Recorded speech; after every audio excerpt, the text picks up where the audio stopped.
Good evening, Hi, Peter. everyone, and welcome to the Rotman School of Management. For those of you who I have not met before, my name is Roger Martin, and I'm Dean of this fine establishment.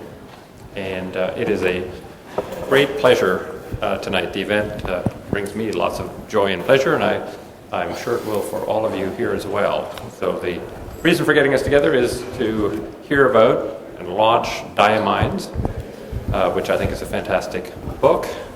And it is the second book-length collaboration between Mihnea Moldoveanu, our guest of honor tonight, and myself. And I guess I want to step back and just say, in the business of kind of creating intellectual property, there is nothing, I think, more pleasurable than finding a thinking partner who you love and adore working with. And I got lucky. And 11 years ago, met my number one thinking partner, Mihnea, and we've collaborated on these two books, lots of other stuff, the Integrative Thinking program at the school. And it gives me just great joy to collaborate with one of the very, very smartest and the single best read person I've met in my entire life.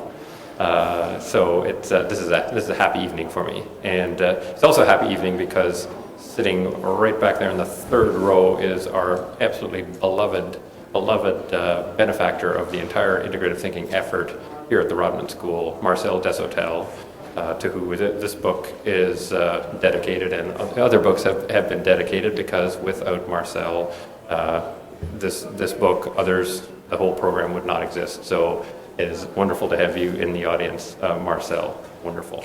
So with no further ado, I will introduce Mihnea Moldoveanu, my friend, Professor of Strategic Management here, Director of the Desautels Center for Integrative Thinking, and my thinking and writing buddy. Mihnea, come on up. Thank you. Thank you. Think about this as a machine that has a certain amount of free energy. And if it's in a high energy state, like my keys are here, it wants to fall into a lower energy state, right? So whenever you feel like you know something, whenever you feel like you're in a familiar mode of thinking, the brain has sort of settled down. And think about the mechanical mode, different mechanical modes, as corresponding to lower energy states. And think about the diamind, the I mode, as being able to flip. So you're flipping between thinking and thinking about thinking. Which is why the catchy phrase, thinking about thinking while thinking, is something that encapsulates the message of the book quite well. You're thinking, and at the same time you're thinking about thinking. Now, this is not impossible to do. A lot of people play fugues, two-part, three-part pieces of music that have several voices going on at the same time, and they can attend to these voices. It takes time, it takes practice, but it's certainly doable. And it feels like you're experiencing these voices in parallel. What the Diaminds, I think, can do, and what I think is very helpful to them, for reasons that we go into some detail in the book, is that they can flip. They can flip between thinking and thinking about thinking. So they can figure out when to think and when to blink. When to think and when to ask. When to ask and when to blink. But this should seem familiar to you.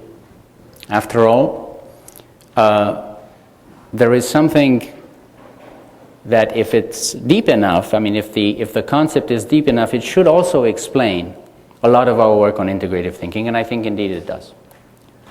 Think about Model 1, Model 2, and then think about Model 3 as being this higher energy metastable state, to which you get by flipping between Model 1 and Model 2.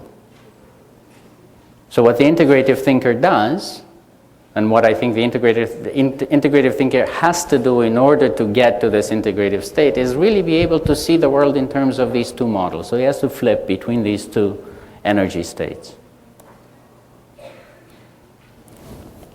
So I go back to this quote on integrative thinking that you've probably heard from both Roger and myself several times. The test of a first-rate intelligence is the ability to hold two opposing ideas. What does two opposing ideas mean? It means that you're thinking of a person, for instance, as an embodied soul, or you're thinking of them as a machine, as a collection of neurons connected with some muscles to some bones. You're thinking of an organization as an army, and you're thinking of the organization as a hierarchy, as a market. You're thinking of it as a family, or you're thinking of it as a tournament, right? I can come up with data that's consistent with both of those models. Being able to flip between the two models and being able to be convinced by either one of the models and being able to flip between the two states of being convinced, I think is a precondition for integrative thinking. I will illustrate for you. But before I do that, I have this empirical conjecture to offer. You have a lot of unstable people out there. Of these, I think you have quite a few bistable people. People who are able to flip, genuinely able to flip. And of these, you have a whole bunch of bistable people who are willing to flip not just for the heck of it. They're willing and able to flip in order to get to a better model, in order to cut to a better solution, not in order to just show that they have the virtuosity to flip among different models. That is the empirical conjecture I offer you. So instability marshaled to bistability at the very least, marshaled to the end and the discipline of finding a better model as a precondition for integrative thinking. And this, I think, can lead to some empirical tests that we're about to start performing relatively shortly. This is now something that you can investigate using neuroimaging. This is something that you can say, yes, this person has a greater proclivity to engage in bistable thinking. They have a greater proclivity to see the world in at least two different ways. They have a greater proclivity to settle into at least two different conceptual schemata.